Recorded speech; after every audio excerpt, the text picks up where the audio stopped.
Welcome to our channel. Today we how to log into Google Cloud Storage Console step by step clearly.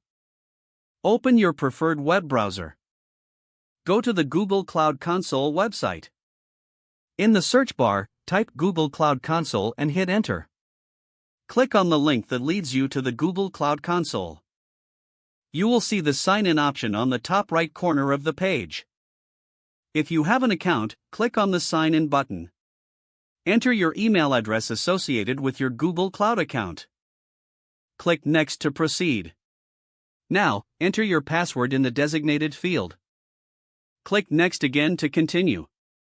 If prompted, complete any two-factor authentication steps required.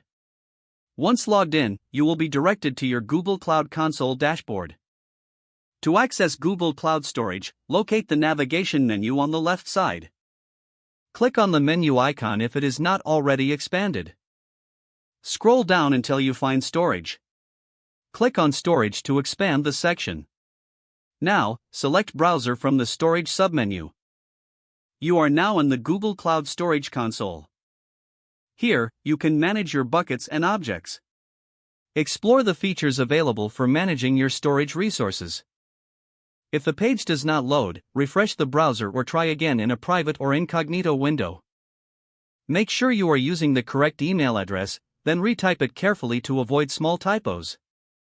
If your password is not accepted, use the reset option and create a new strong password you can remember.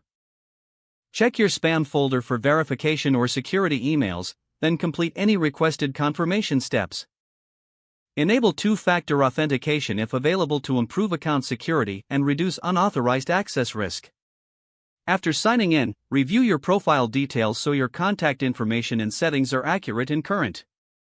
If you see an error message, note it down and try again after restarting your device and internet connection.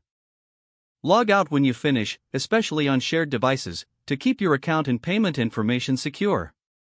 If the page does not load, refresh the browser or try again in a private or incognito window.